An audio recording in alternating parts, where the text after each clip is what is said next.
Alright, this is called which quadrant? The question will ask you, name the quadrant in which the angle theta lies. And they give you two clues. They say cosine of theta is less than 0 and sine of theta is greater than 0. So I like to always draw my circle. The key is always in the circle. Remember your quadrants. They start kind of in the upper right is 1, then 2, then 3, then 4. And do a quick reminder that in the first quadrant, x's and y's are positive.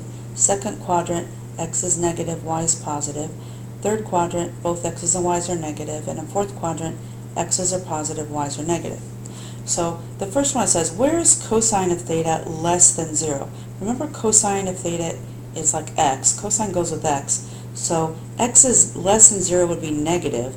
So it's going to be in the left hemisphere of the circle, which would indicate quadrants 2 and 3.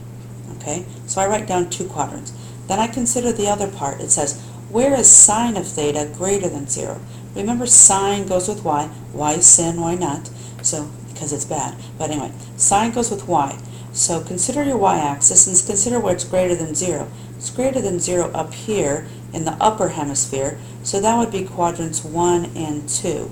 When you're trying to figure out what your answer is, you just figure out what's the overlap, which ones are both included in both of these answers. Well, it's quadrant 2. They both have that in common. So in quadrant 2, cosine of theta is less than 0 and sine of theta greater than 0.